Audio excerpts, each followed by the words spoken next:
Hello friend, welcome to NIT study hub. आज के topic में हम लोग एनटीपीसी प्रैक्टिस से 2016 से रिलेटेड लेक्चर 17 को कवर करने वाले हैं। तो चलिए स्टार्ट करते हैं दोस्तों आज का सेशन। हमारा क्वेश्चन नंबर फर्स्ट है, विक्टोरिया मेमोरियल स्मारक किस रूप में काम करता है। तो दोस्तों इसका आंसर हो जाएगा ऑप्शन नंबर डी, एक संग्रहालय के रूप में विक्टोरिया मेमोरियल स्मारक काम करता है। जबकि दोस्तों विक्टोरिया मेमोरियल की स्थापना लॉर्ड कर्जन ने, किसने दोस्तों, लॉर्ड कर्जन ने 1921 ईस्वी में कोलकाता शहर में किए थे। ठीक है, तो इसको आप याद रखिएगा, बहुत ज़रूरी है। विक्टोरिया मेमोरियल की स्थापना कब हुई थी दोस्तों, तो 1921 ईस्वी में, और इसकी नींव पड़ी थी दोस्तों 1906 ईस्वी में। तो इन दोनों बातों का आप याद रखिएगा, बहुत इंपॉर्टेंट है। नेक्स्ट है दोस्तों, एमिनो एसिड के 4 प्रमुख तत्व कौन से हैं। तो दोस्तों इसका आंसर हो जाएगा option number C, carbon, hydrogen, oxygen और नाइट्रोजन। ठीक है, कार्बन, हाइड्रोजन, ऑक्सीजन और नाइट्रोजन जो है यह एमिनो एसिड के 4 प्रमुख तत्व हैं, इसलिए इसका ऑप्शन सी सही हो जाता है। क्लियर है, याद रहेगा दोस्तों। आगे चलते हैं फ्रेंड्स। भारतीय उपमहाद्वीप से यूरोपियन क्लब के लिए खेलने वाला पहला फुटबॉल खिलाड़ी कौन था। तो दोस्तों इसका आंसर हो जाएगा option number A, Mohammad Salim जो थे यह भारतीय उपमहाद्वीप से यूरोपियन क्लब के लिए खेलने वाला प्रथम फुटबॉल खिलाड़ी थे। जबकि दोस्तों यदि हम बात करें प्रेजेंट टाइम की दोस्तों, तो भारतीय फुटबॉल के कप्तान सुनील छेत्री जी हैं। ठीक है, सुनील छेत्री जी जो है यह भारतीय फुटबॉल के कप्तान है। क्लियर है, इनका नाम आपको याद रखना है, बहुत इंपॉर्टेंट है आपके आने वाले एग्जाम के लिए दोस्तों। नेक्स्ट है दोस्तों, पृथ्वी दिवस कब मनाया जाता है। तो दोस्तों इसका आंसर हो जाएगा ऑप्शन नंबर सी, 22 अप्रैल को प्रत्येक वर्ष पृथ्वी दिवस के रूप में मनाया जाता है। जबकि दोस्तों अप्रैल मंथ में मनाया जाने वाला आपका दिवस है, यानी कि 7 अप्रैल को विश्व स्वास्थ्य दिवस मनाया जाता है। 14 अप्रैल को दोस्तों अंबेडकर जयंती मनाई जाती है। और फ्रेंड्स 18 अप्रैल को विश्व विरासत दिवस के रूप में मनाया जाता है। ठीक है, तो इन चारों दिवस को आप याद रखिएगा, बहुत इंपॉर्टेंट है आपके एग्ज़ाम के लिए।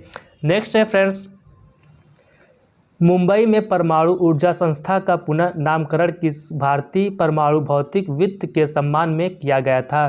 तो दोस्तों इसका आंसर हो जाएगा option number C, Homi Jehangir Bhabha के। ठीक है, होमी जहांगीर भाभा के नाम से पुनः इसका नामकरण किया गया था। ठीक है, किसका नामकरण किया गया था दोस्तों, तो मुंबई में परमाणु ऊर्जा संस्था का। क्लियर है, याद रहेगा, ऑप्शन नंबर सी इसका सही होगा। नेक्स्ट है दोस्तों, चार्ल्स कोरियन कौन था। तो दोस्तों इसका आंसर हो जाएगा ऑप्शन नंबर डी, एक प्रसिद्ध वास्तुकार थे चार्ल्स कोरियन। ठीक है, चार्ल्स कोरियन ने दोस्तों चंडीगढ़ की रूपरेखा तैयार की है। ठीक है, और यह क्वेश्चन आपका बीपीएससी में पूछा गया है एनटीपीसी के अतिरिक्त, तो आपका इसलिए यह क्वेश्चन इंपॉर्टेंट हो जाता है। चार्ल्स कोरियन जो थे यह चंडीगढ़ की रूपरेखा तैयार किए हैं। क्लियर है दोस्तों, याद रहेगा। नेक्स्ट है दोस्तों, कंप्यूटर में स्टोरेज से संबंधित रैम का पूर्ण रूप क्या है। तो दोस्तों रैम का फुल फॉर्म पूछा गया है, तो रैम का फुल फॉर्म होता है दोस्तों रैंडम एक्सेस मेमोरी। ठीक है, रैम का फुल फॉर्म क्या होता है दोस्तों, तो रैंडम एक्सेस मेमोरी होता है, इसलिए इसका ऑप्शन ए सही हो जाएगा। जबकि दोस्तों इसी से रिलेटेड आपका पूछा जाता है फुल फॉर्म रोम का। ठीक है, रोम का जो फुल फॉर्म होता है read only memory, read only memory रोम का फुल फॉर्म होता है। ठीक है, तो इन दोनों फुल फॉर्म को आप याद रखिएगा, आपका एनटीपीसी में पूछा गया है, आपका रिपीटेड क्वेश्चन है। क्योंकि जैसा कि दोस्तों आप लोग पता है कि हम लोग लेक्चर 17 कवर करें। ठीक है, तो जिससे मैक्सिमम आपको क्वेश्चन रिपीटेड देखने को मिलेंगे, और मैं उसको बताता जाऊँगा कौन सा क्वेश्चन आपका रिवाइज किया गया है। क्लियर है। नेक्स्ट है दोस्तों, माउंट कंचनजंगा क्या है। तो दोस्तों इसका आंसर हो जाएगा ऑप्शन नंबर डी। ठीक है, विश्व का तीसरा सबसे ऊंचा पर्वत है, जिसका नाम है माउंट कंचनजंगा। ठीक है, यदि हम बात करें विश्व का प्रथम सबसे ऊंचा पर्वत, तो आपका एवरेस्ट आ जाएगा। दूसरे नंबर पे आपका है दोस्तों केटू गार्डविन। ठीक है, केटू गार्डविन, और तीसरे नंबर पे आपका है माउंट कंचनजंगा। ठीक है, तो इन तीनों को आप क्रम से याद रखिएगा, क्योंकि अगर थर्ड पूछा तो सेकेंड भी आपके एग्जाम में आने के चांसेस बढ़ जाते हैं। क्लियर है दोस्तों, आगे चलते हैं फ्रेंड्स। 2 अक्टूबर 2015 को बनी गूगल की मूल कंपनी का नाम क्या है। तो दोस्तों इसका आंसर हो जाएगा option number B, alphabet INC। ठीक है, अल्फ़ाबेट INC जो है यह 2 अक्टूबर 2015 को बनी गूगल की मूल कंपनी का नाम है, इसलिए दोस्तों इसका आंसर बी सही होगा। क्लियर दोस्तों, याद रहेगा। आगे चलते हैं फ्रेंड्स, भारत का सर्वोच्च कानून किसे माना जाता है। तो दोस्तों इसका आंसर हो जाएगा ऑप्शन नंबर ए, भारतीय संविधान को भारत का सर्वोच्च कानून माना जाता है। और दोस्तों भारत का संविधान जो है यह लिखित संविधान है जो कि विश्व का सबसे बड़ा लिखित संविधान है, ठीक है। और दोस्तों इसके अतिरिक्त बात करें यानी अपोजिट की, तो दोस्तों विश्व का सबसे छोटा संविधान आपका यूएसए का है, ठीक है। तो इसको भी आप याद रखिएगा, आपका यह क्वेश्चन पूछा गया है इसलिए आपका इंपॉर्टेंट हो जाता है। आगे चलते हैं फ्रेंड्स, भारत के पहले उपग्रह का नाम क्या था? तो दोस्तों यह आपका क्वेश्चन एनटीपीसी में रिपीटेड है, तो इसका आंसर हो जाएगा दोस्तों ऑप्शन नंबर ए आर्यभट्ट, ठीक है। भारत के पहले उपग्रह का नाम आर्यभट्ट था, जिसको दोस्तों 1975 ईस्वी में सोवियत संघ के सहयोग से प्रक्षेपित किया गया था, ठीक है। याद रहेगा दोस्तों, आपका एनटीपीसी में रिपीटेड है तो आपका इसलिए इंपॉर्टेंट है यह भी आपका क्वेश्चन। नेक्स्ट है दोस्तों, भारत में श्वेत क्रांति के जनक के रूप में कौन लोकप्रिय है? तो दोस्तों इसका आंसर हो जाएगा option number B, doctor Verghese Kurien जो है यह भारत में श्वेत क्रांति के जनक के रूप में लोकप्रिय हैं। जबकि दोस्तों हरित क्रांति की बात की जाए तो दोस्तों हरित क्रांति के जनक MS स्वामीनाथन को माना जाता है, ठीक है। इनका नाम भी आप याद रखिएगा, MS स्वामीनाथन जी जो है यह भारत में हरित क्रांति के जनक हैं। क्लियर है, याद रहेगा। आगे चलते हैं दोस्तों, एक इलेक्ट्रॉन क्या है? तो दोस्तों इसका आंसर हो जाएगा ऑप्शन नंबर सी, नेट आवेश के साथ एक उप परमाणविक कण जो नकारात्मक होता है उसे एक इलेक्ट्रॉन कहते हैं।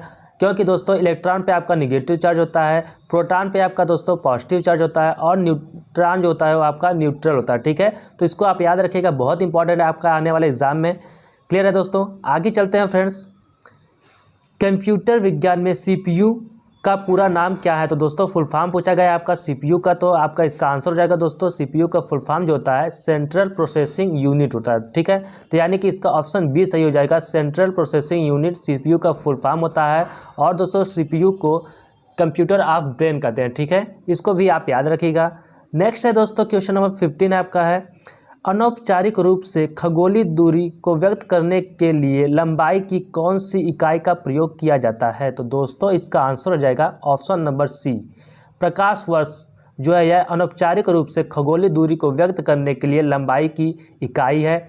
जबकि दोस्तों एक प्रकाश वर्ष बराबर आपका होता है 9.46 गुणे 10 के घाते 15 मीटर होता है, ठीक है दोस्तों।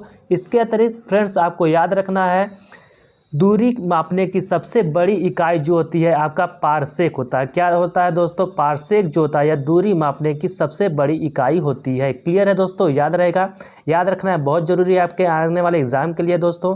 नेक्स्ट है दोस्तों, GSM का पूरा नाम क्या है? तो GSM का फुल फॉर्म पूछा गया है दोस्तों, इसका आंसर हो जाएगा दोस्तों global system for mobile communication होता है, ठीक है। GSM का फुल फॉर्म होता है friends global system for mobile communication, इसका ऑप्शन बी सही हो जाएगा आंसर। क्लियर है, याद रहेगा। नेक्स्ट है दोस्तों क्वेश्चन नंबर 17 आपका आता है, दिसंबर 2015 में यूनेस्को के क्रिएटिव सिटी नेटवर्क में किन दो भारतीय शहरों को शामिल किया गया था? तो फ्रेंड्स इसका आंसर हो जाएगा ऑप्शन नंबर ए, वाराणसी और जयपुर को दिसंबर 2015 में यूनेस्को के क्रिएटिव सिटी नेटवर्क में शामिल किया गया था। तो इसका आंसर हो जाएगा ऑप्शन नंबर ए। क्लियर है फ्रेंड्स।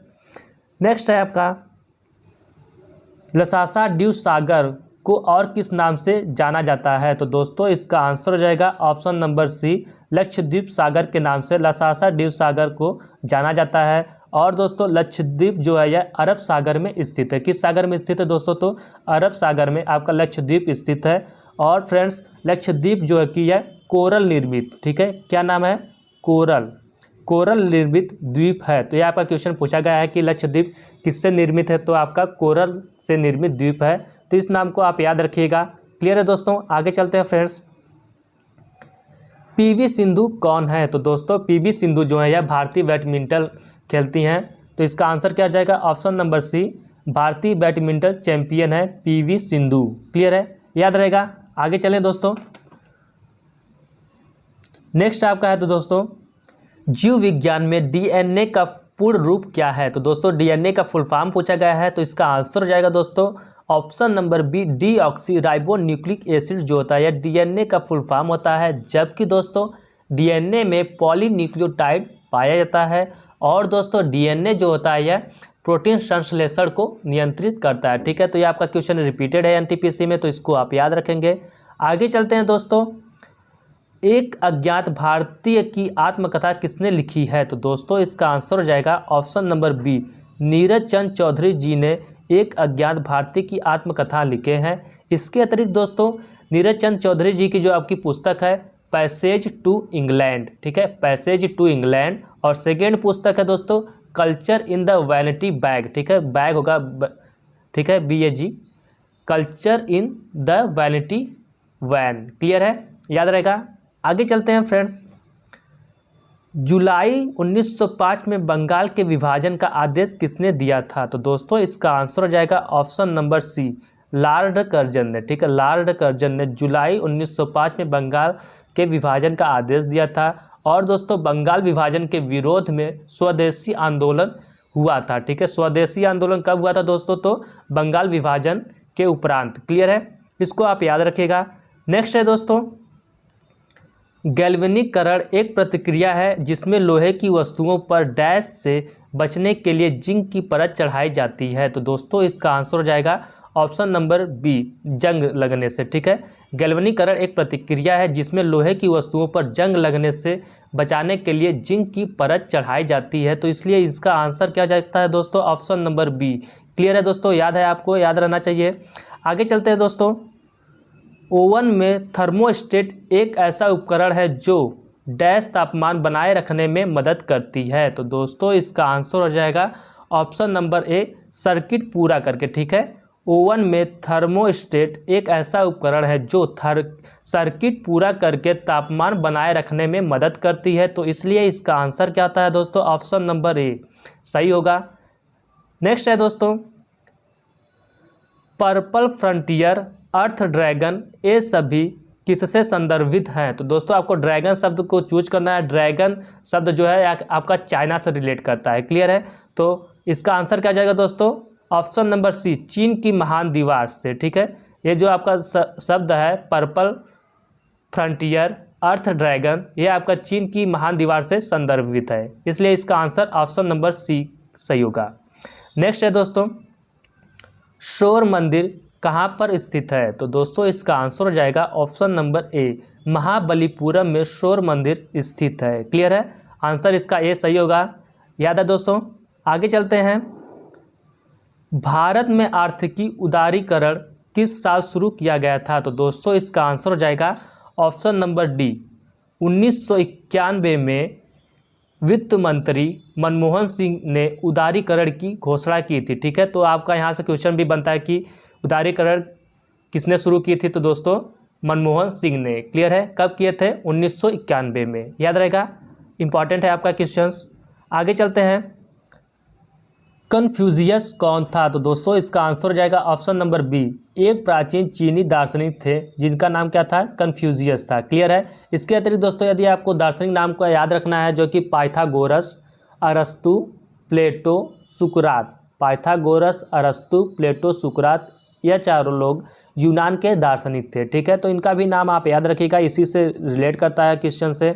नेक्स्ट है दोस्तों दमित्री मेंडलीफ ने क्या तैयार किया था? तो दोस्तों इसका आंसर हो जाएगा ऑप्शन नंबर C, रासायनिक तत्वों की आवर्त सारणी जो है कि दमित्री मेंडलीफ ने तैयार किए थे। और यह आपका क्वेश्चन NTPC 2016 में ही रिपीटेड है, तो इसको आप याद रखिएगा, इसलिए आपका बहुत इंपॉर्टेंट हो जाता है क्वेश्चन दमित्री मेंडलीफ। क्लियर है। नेक्स्ट है दोस्तों भारत के गवर्नर जनरल के रूप में विस्काउंट लुइस माउंटबेटन की जगह किसने ली थी? दोस्तों इसका आंसर हो जाएगा option number D, C Rajagopalachari ने, ठीक है। C राजगोपालाचारी ने भारत के गवर्नर जनरल के रूप में विस्काउंट लुइस माउंटबेटन की जगह लिए थे। क्लियर दोस्तों, तो इसका आंसर हो जाएगा ऑप्शन नंबर D। समझ में आया दोस्तों? तो दोस्तों आज का यह लास्ट क्वेश्चन था। आई होप कि आपको यह सेशन पसंद आया हो।